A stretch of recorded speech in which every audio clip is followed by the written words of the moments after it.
अस्सलाम वालेकुम everyone, hope you are all fine. हम एसएस मैथमेटिक्स का जो पेपर हुआ था सिंध पब्लिक सर्विस कमीशन के थ्रू, वो पेपर का सॉल्यूशन कर रहे थे हम। अब इसमें हमने पार्ट 1 में एमसीक्यूज़ 1 to 7 तक का जो है विद एक्सप्लेनेशन हमने वीडियो अपलोड किया है। एंड ये हमारा जो है पार्ट 2 है, जिसमें हम आज एमसीक्यूज़ नंबर 8 से लेकर एमसीक्यूज़ नंबर 15 तक का जो है सॉल्यूशन करेंगे। अगर आपको 1 पार्ट भी चाहिए तो मैं डिस्क्रिप्शन में जो है पार्ट 1 की जो है लिंक शेयर कर दूंगी, आप वहीं से भी देख सकते हैं। क्वेश्चन पे आते हैं। क्वेश्चन हमारे पास था, if the correlation coefficient is 0 then 2 regression lines are. हमारे पास कोरिलेशन कोएफिशिएंट 0 होगा तो हमारे पास जो 2 रिग्रेशन लाइन्स होंगी वो हमारे पास जो है पैरेलल होंगी, परपेंडिकुलर होंगी, कॉन्सिडेंट होंगी या नन ऑफ दीज। तो इसका कॉन्सेप्ट ज़रा देखते हैं हम। कॉन्सेप्ट को पहले समझते हैं। कोरिलेशन कोएफिशिएंट का जो कॉन्सेप्ट है इसको ज़रा देख लें आप भी। Relation line and correlation coefficient का जो आपस में रिलेशन है, इनका कॉन्सेप्ट है कि अगर हमारे पास कोरिलेशन कोएफिशिएंट 0 होगा तो जो हमारे पास 2 लाइन्स ऑफ अ रिग्रेशन जो बनेंगी वो परपेंडिकुलर होंगी। एंड ये भी देख लेते हैं कि अगर हमारा कोरिलेशन कोएफिशिएंट 1 होगा, पॉजिटिव 1 होगा, तो हमारी जो 2 रिग्रेशन लाइन्स होंगी वो पैरेलल टू ईच अदर होंगी। तो अब यहाँ पर हमें जो क्वेश्चन दिया गया है उसको ज़रा देखते हैं। यहाँ पर हमारे पास जो क्वेश्चन है वो क्वेश्चन ये है कि if the correlation coefficient is 0 then 2 regression line. तो जब कोरिलेशन कोएफिशिएंट जो है 0 है तो रिग्रेशन लाइन्स क्या होंगी, परपेंडिकुलर होंगी। इस एमसीक्यूज़ का जो राइट ऑप्शन होगा वो ऑप्शन बी होगा। ओके जी, सेकंड क्वेश्चन पे मूव करते हैं। एंड एमसीक्यूज़ हमारे पास ये था कि 4 person are choose at randomly from a group containing 3 men, 2 women, 4 children.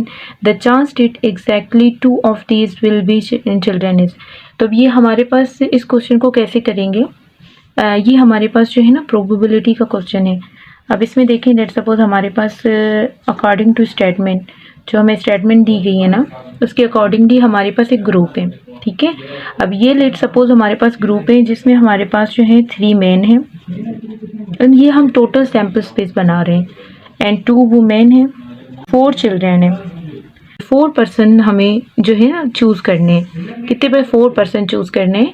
तो ये हमने टोटल जो हमारे पास जो सैम्पल स्पेस होगी ना, जैसे ये टोटल कितने होंगे, ये 5 and 5 and 4 कितने होंगे, ये 9 बन रहे हैं ना, टोटल हमारे पास 9 बन रहे हैं। तो यहाँ पर हमारे पास जो एन होगा ना वो 9 होगा, ठीक है। सैम्पल स्पेस में टोटल 9 होंगे। अब हम कितने सिलेक्ट करने, 4 सिलेक्ट करने, और वो भी रैंडमली हमें सिलेक्ट करने।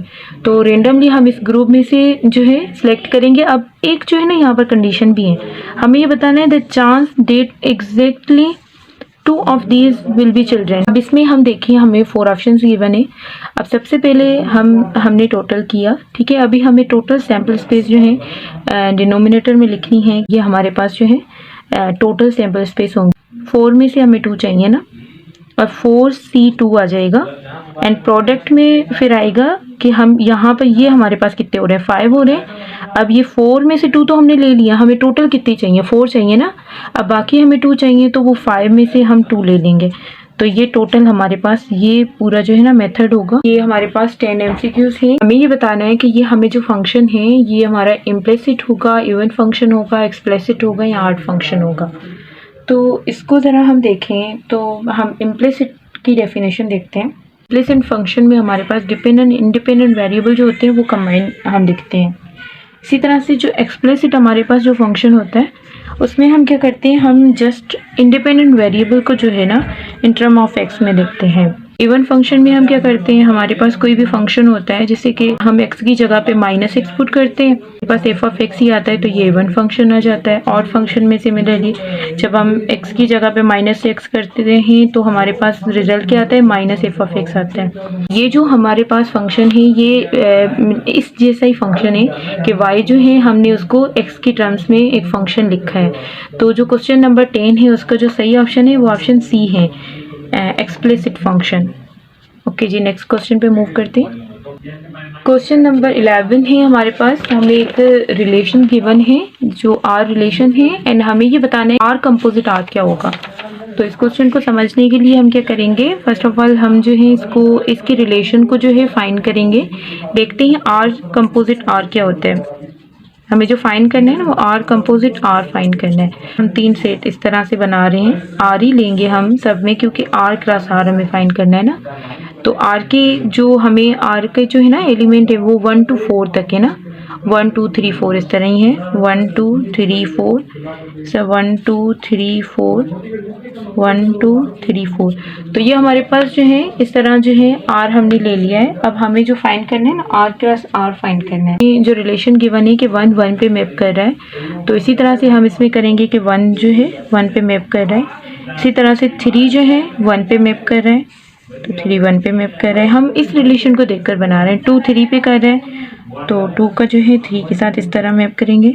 4 2 पे कर रहे हैं, 4 का इस तरह, तो ये हो गया। सिमिलरली यही रिलेशन हम इस पे भी अप्लाई करेंगे। 1 1 पे कर रहा है तो इसी तरह 1 1 पे, एंड सिमिलरली 3 1 पे, एंड सिमिलरली 2 3 पे, एंड 4 2 पे। तो ये हो गया। अब इस तरह हमने किया। अब हम देखेंगे इसमें से हमें ये देखना है कि अब आर कंपोज आर देखना है ना, तो यहाँ से आर कंपोज्ड आर, तो हम इन दोनों को देखेंगे। तो आर कंपोज्ड आर इसमें देखते हैं ना हम कंपोजिशन में, तो अब इसमें देखें कि हम यहाँ से इसको कंपेयर करके एक रिलेशन बनाएंगे। अब रिलेशन कैसे बनाएंगे, यहाँ पर देखें 1 1 पे मैप कर रहा है, तो हम 1 से यहाँ से 1 से लेकर अब 1 1 पे कर रहे हैं एंड 1 1 पे कर रहे हैं, तो 1 1 बनेगा हमारे पास, एक एलिमेंट 1 1 बनेगा। सेकंड क्या है, 2 3 पे कर रहे हैं, 3 2 3 पे कर रहे हैं, 3 1 पे कर रहे हैं। तो यहाँ से 2 से हमने स्टार्ट किया, तो 2 3 पे कर रहे हैं, 3 3 1 पे कर रहे हैं, तो 2 1 आ जाएगा। इसी तरह यहाँ से फिर 3 से स्टार्ट कर रहे हैं तो हम 3 लिखेंगे, एंड सेकंड जो हमारे पास होगा 3 से स्टार्ट करें, 3 1 पे कर रहे हैं, 1 1 पे कर रहे हैं, तो 3 1 आ जाएगा। एंड इसी तरह 4 2 पे कर रहे हैं, 2 3 पे कर रहे हैं, तो 4 से हम लेकर 4 से हमारे पास क्या आएगा, 2 पे कर रहे हैं, 2 3 पे कर रहे हैं, तो 3 आ जाएगा। तो ये हमारे पास जो है रिलेशन आ रही है, रिजल्ट आया है। तो सही ऑप्शन जो होगा सी होगा। हमारे पास ये एमसीक्यूज है। If a function has a differential coefficient that vanish for all values of x in the interval, ये हमें इंटरवल गिवन है। अब इस क्लोज इंटरवल पे अगर जो भी फंक्शन होगा, लेट सपोज अगर हमने एफ ऑफ एक्स लिया है, अब इसकी जो है ना, अब इसमें क्या बता रहे हैं कि जो डिफरेंशियल कोएफिशिएंट होगा, मीन्स उसकी जो डेरिवेटिव होगी ना, तो वो वैनिश्ड हो रही है ऑल द वैल्यूज पे। मतलब उसकी जो वैनिश्ड होने का मतलब है ज़ीरो है उसकी डेरिवेटिव। जब भी किसी भी फंक्शन की डेरिवेटिव जो होती है ज़ीरो होती है, तो वो फंक्शन हमारे पास जो होता है वो कांस्टेंट होता है। तो ये हमारे पास जो फंक्शन की डेरिवेटिव अगर ज़ीरो हो जाएगी तो वो फंक्शन खुद क्या होगा, एक कांस्टेंट फंक्शन होगा। इस एमसीक्यूज़ का जो राइट ऑप्शन होगा वो ऑप्शन ए होगा। नेक्स्ट एमसीक्यूज़ पे मूव करते हैं। एमसीक्यूज़ नंबर 13 बहुत ही इजी। में से हमें ये बताना है कि चारों ऑप्शन में से हमारे पास जो है कौन सी जो है स्टेटमेंट करेक्ट होंगी। तो इसमें अगर हम देखें तो ये हमारे पास जो है ना, ये harmonic mean, geometric mean and arithmetic mean से रिलेटेड क्वेश्चन है कि इनके बीच में जो है रिलेशन क्या होता है। अगर हम हार्मोनिक मीन की बात करें तो हार्मोनिक मीन जो है ऑलवेज जो है लेस देन बोथ। अब ये जो स्टेटमेंट है ना, अब इसमें तो हमें पता है कि जो हार्मोनिक मीन है वो इन दोनों से जो है ना ऑलवेज जो है वो लेस देन होती है।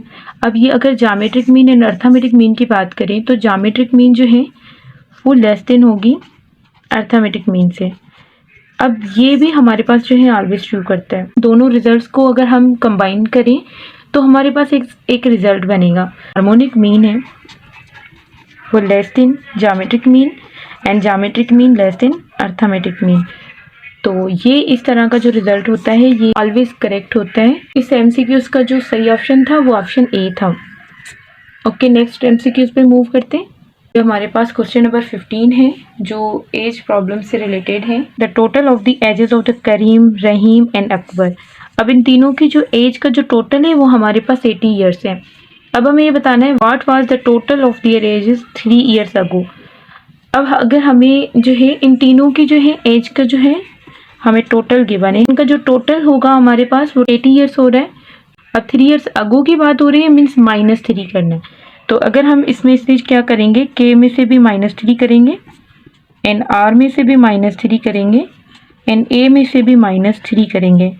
तो ये टोटल हमारे पास कितने होंगे, जैसे कि अगर हम देखें ये भी 3 माइनस करेंगे 3 3 6 एंड 6 3 9, तो हमारे पास जो टोटल इनका बन रहा था वो 80 बन रहा था। अब इनमें से 9 तो हमें रिमूव करना है क्योंकि हम जो है 3 ईयर्स अगो की बात करें ना, तो यहाँ पर हमारे पास जो आंसर आएगा वो 71 ईयर्स का आएगा।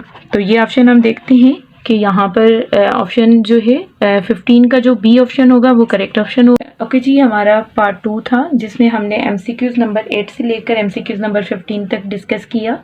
तो इंशाल्लाह फिर नेक्स्ट वीडियो में हम जो है पार्ट 3 में एसएस के पेपर के एमसीक्यूज अपलोड करेंगे। हाफिज़ एवरीवन।